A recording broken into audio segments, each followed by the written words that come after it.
साम दाम दंड भेद सूत्र मेरे नाम। नमस्कार दोस्तों, अपने YouTube channel Uttarakhand unique study में आप सबका स्वागत करता हूं।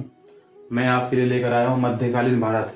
मध्यकालीन भारत में सबसे पहले भारत में होगा इस्लाम धर्म का उदय और इस्लाम धर्म के संस्थापक होंगे मोहम्मद साहब। मोहम्मद साहब का जन्म 570 ईस्वी में मक्का में हुआ। इनके पिता का नाम अब्दुल्ला था, माता का नाम अमीना और इनके चाचा का नाम था अबू तालिब। और मोहम्मद साहब का पालन पोषण भी इनके चाचा अबू तालिब ने ही किया।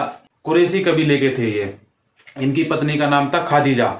610 ईस्वी में इन्हें ज्ञान की प्राप्ति हुई हीरा पहाड़ी पर 10 ईस्वी में। और इनका परिवार अल्लाह की बेटियों को पूजता था। 622 ईस्वी में 622 ईस्वी में ये मोहम्मद साहब मक्का से मदीना गए और यही यात्रा इनकी कहलाई हिजरत। और इसी कारण 622 ईस्वी में हिजरी संवत की शुरुआत हुई। 130 मक्का पर आक्रमण हुआ और 632 ईस्वी मृत्यु हो गई। इनके 4 खलीफा हुए और मोहम्मद साहब के उत्तराधिकारी को खलीफा तथा उनके साम्राज्य को खिलाफत कहा जाता था। और इनके 4 खलीफा हुए अबू बकर 632 से 634, दूसरे उमर 634 से 644, तीसरे उस्मान 644 से 656, चौथे अली 656 से 661। अबू बकर, उमर और उस्मान के अनुयायी कहलाए सुन्नी और अली के अनुयायी कहलाए शिया। अली के पुत्र हुसैन की हत्या करबला मैदान पर कर दी गई और हुसैन की मृत्यु पर ही शोक के रूप में मुस्लिम लोग आज भी मुहर्रम मनाते हैं। इसके बाद आया उमैयद वंश के बाद भारत में आया राज किया अब्बासी वंश ने शासन किया। और अब्बासी वंश इस्लाम धर्म का स्वर्णकाल रहा।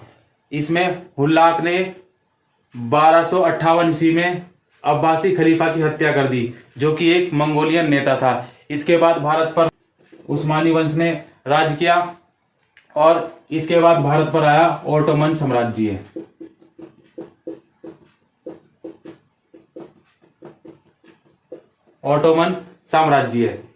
और 1924 में खलीफा का पद समाप्त कर दिया। किसने? मुस्तफा कमाल पाशा ने खलीफा का पद समाप्त कर दिया। और अली, अबू और बकर मोहम्मद साहब के सन इन लॉ थे, इन्हें खलीफा कहा जाता था।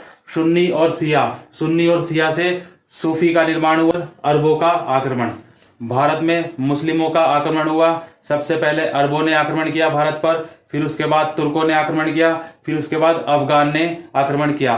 पहला आक्रमणकारी था मोहम्मद बिन कासिम। यह पहला मुस्लिम था जिसने भारत पर आक्रमण किया। इसका शासनकाल 712 से 714 ईस्वी तक रहा। श्रीलंका के शासक खलीफा वालिद के लिए कुछ उपहार भेजे, जिन्हें देवलगढ़ बंदरगाह पर समुद्री लुटेरों ने लूट लिया।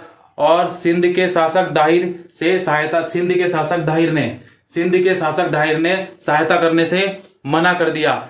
तो खलीफा ने ईरान के शासक हल्लाज को भारत पर आक्रमण करने हेतु कहा। और 712 ईस्वी में मोहम्मद बिन कासिम ने सिंध पर आक्रमण किया। और इस समय सिंध का राजा था दाहिर, जो एक हिंदू शासक था। जजिया कर लगाने वाला पहला शासक मोहम्मद बिन कासिम ही था। इसने सबसे पहले सिंध पर जजिया कर लगाया। जजिया कर एक राजनीतिक कर होता है, गैर मुसलमानों से उनकी रक्षा के लिए लिया जाता है। कुल आय का 1/2 से 2/3 तक।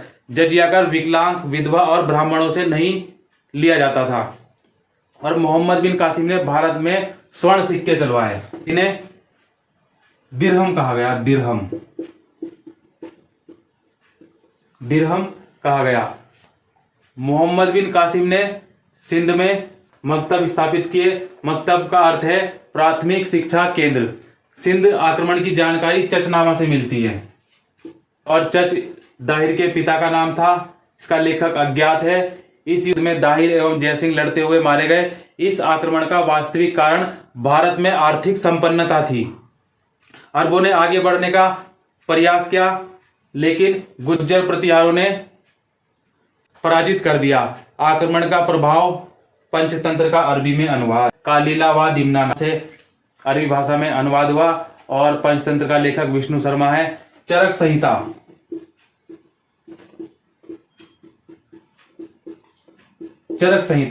चरक संहिता का अरबी में अनुवाद हुआ। ब्रह्मगुप्त की पुस्तकों का अरबी में अनुवाद हुआ। ब्रह्म स्फुट का अरबी में अनुवाद हुआ अल सिंध हिंद नाम से। खंडन खाद्य का अरबी भाषा में अनुवाद हुआ अल अरकंद नाम से। अल अरकंद नाम से वो अनुवाद हुआ और अरबों ने भारतीय दशमलव प्रणाली को ग्रहण किया। इसे अरब देशों में हिंदसा कहा जाता था। इसे ख्वाजिमी ने प्रसिद्धि दिलाई और यूरोप में इसे अरबी संख्या पद्धति के नाम से जाना जाता था। और वाणिज्य व्यापार में भी वृद्धि हुई। तुर्क आक्रमण, तुर्क मध्य एशियाई बब्बर जाति थी। तुर्कों ने गाजी की उपाधि को प्रसिद्ध किया और अल्पतकीन तुर्क साम्राज्य का संस्थापक था अल्पतकीन। परंतु सुबुतकीन भारत पर आक्रमण करने वाला प्रथम तुर्क व्यक्ति था जिसने भारत पर आक्रमण किया। और महमूद गजनवी सुबुतकीन का बेटा था। महमूद गजनवी का शासनकाल 1000 ईस्वी से 1027 ईस्वी तक रहा। सिस्तान के शासक खलीफा बिन अहमद को पराजित किया। खलीफा ने इसे सुल्तान की उपाधि दी।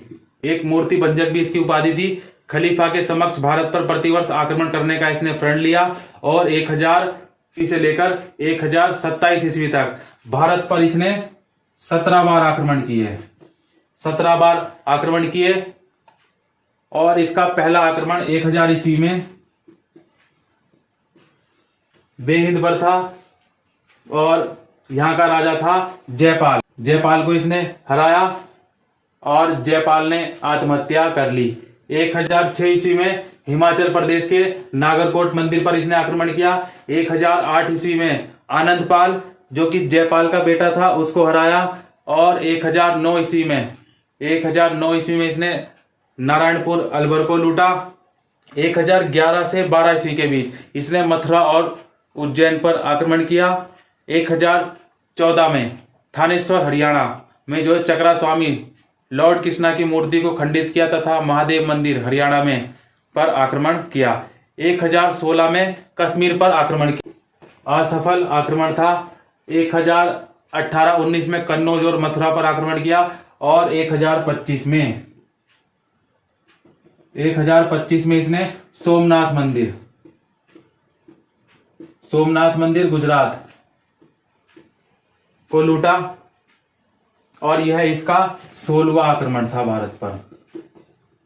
16वां आक्रमण था भारत पर। यह सबसे सफल आक्रमण था और इस समय गुजरात का राजा भीम प्रथम था। भीम प्रथम और इसने वापस लौटते समय कच्छ व सिंध का रास्ता अपनाया। 1027 में 17वां और आखिरी आक्रमण जाटों के विरुद्ध था और 1030 में महमूद गजनबी की मृत्यु हो गई। सोमनाथ मंदिर को पहली बार भीम प्रथम ने पत्थरों से बनवाया था। भीम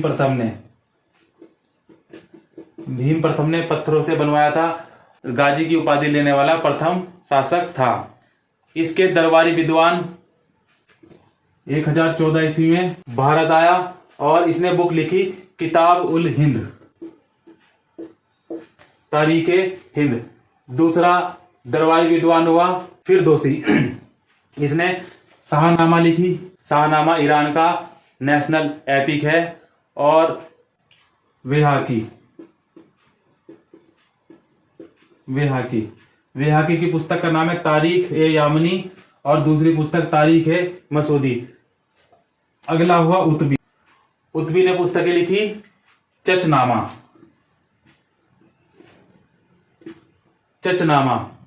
पर्शियन भाषा में है और किताब उल यामनी ने पूर्व का पेप्स कहा। अलबरूनी एक ख्वाजिमी का निवासी था और यह फारसी अरबी की भाषा का ज्ञान था इसे, और इसके साथ साथ दर्शन शास्त्र, ज्योतिष शास्त्र, खगोल शास्त्र, इतिहास, राजनीतिक विज्ञान का भी यह ज्ञाता था। और कन्नौज आक्रमण के समय 1010 ईस्वी में भारत आया था। भारत में इसने संस्कृत, ज्योतिष शिक्षा का ज्ञान बनारस से लिया और अपनी पुस्तक में सती प्रथा, वर्ण व्यवस्था, जाति प्रथा का वर्णन करता है। और भारतीय विद्वानों को क्या बताता है? ये भारतीय विद्वानों को बताता है, विद्वान तो बताता है किंतु कूप मंडूक बताता है। विद्वान तो हैं लेकिन कैसे हैं? कूप मंडूक विद्वान। मोहम्मद गोरी की राजधानी गजनी और इसका अन्य नाम मोहम्मद बिन साम है। इसका संबंध गौर प्रांत से था इसलिए गौरी कहलाया। इसका महमूद गजनबी के साथ कोई संबंध नहीं था। इसने पहला आक्रमण 1175 में मुल्तान पर किया, मुल्तान की करमाई जाति के मुसलमानों पर किया। और 1178 में इसने किया गुजरात पर आक्रमण किया। इस समय गुजरात का शासक मूल प्रथम या भीम द्वितीय था और मूल प्रथम या भीम द्वितीय की मां नायिका देवी संरक्षिका थी और नायिका देवी को मोहम्मद गोरी ने बहुत बुरी तरह से पराजित किया। और भीम द्वितीय की राजधानी अहिल पाटन। दक्षिण भारत में दिल्ली, अजमेर, सांबर की राजधानी थी चौहान वंश की। चौहान वंश का शासक पृथ्वीराज चौहान था। इसके समय एक पुस्तक लिखी गई, पृथ्वीराज रासो, चंद्र वरदाई ने लिखी। और 1191 ईस्वी में तराइन का प्रथम युद्ध हुआ जो कि पृथ्वीराज चौहान और मोहम्मद गोरी के बीच हुआ। मोहम्मद गोरी इसमें पराजित हुआ। और 1192 तराइन का सेकंड युद्ध हुआ जिसमें पृथ्वीराज चौहान और मोहम्मद गोरी थे और इसमें मोहम्मद गोरी की जीत हुई। इसमें मोहम्मद गोरी जीत गया। इस समय दिल्ली का शासक गोविंद थर्ड था। जिस समय ये जीता इस समय दिल्ली का शासक भीम थर्ड था। और 1192 में ख्वाजा मोइनुद्दीन चिश्ती अजमेर में कुटिया बनाई। 1192 अजमेर में ख्वाजा मोइनुद्दीन चिश्ती दरगाह या कुटिया बनाई। और 1193 में मोहम्मद गोरी ने दिल्ली को अपनी राजधानी बनाया। 1194 में हुआ चंदावर का युद्ध। चंदावर का युद्ध मोहम्मद गोरी और जयचंद के बीच हुआ।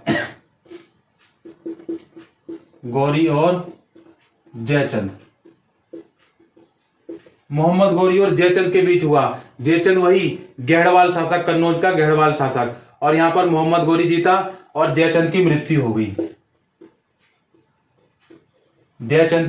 मृत्यु हो गई। मोहम्मद गोरी ने कुतुबुद्दीन ऐबक को कन्नौज का गवर्नर बनाया।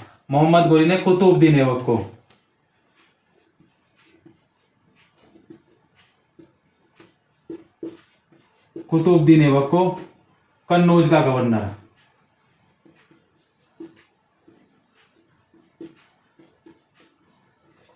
का गवर्नर बनाया। और 1205 में मोहम्मद गोरी ने खोखरों के विरुद्ध अभियान किया। खोखरों के विरुद्ध अभियान किया और इसमें यह घायल हो गया। और 1206 में मोहम्मद गोरी की मृत्यु हो गई। मोहम्मद गोरी ने मोहम्मद बिन साम नाम के सिक्के चलवाए। सिक्कों पर देवी लक्ष्मी का चित्र मिलता है। और मोहम्मद गोरी के 4 गुलाम थे। खिलजी मोहम्मद गोरी के 4 गुलाम थे।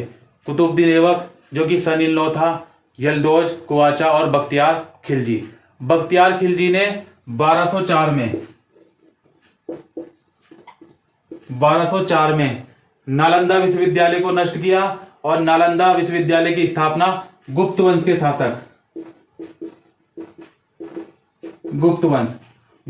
शासक कुमार गुप्त ने की थी। 413 ईस्वी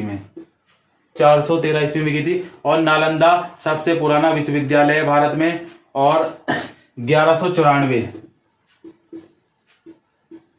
1194 में कुव्वत उल इस्लाम मस्जिद दिल्ली में, कुव्वत उल इस्लाम मस्जिद दिल्ली में, और 2.5 दिन का झोपड़ा, 2.5 दिन का झोपड़ा, 2.5 दिन का झोपड़ा मस्जिद, ये दोनों ही कुतुबुद्दीन ऐबक ने बनवाई।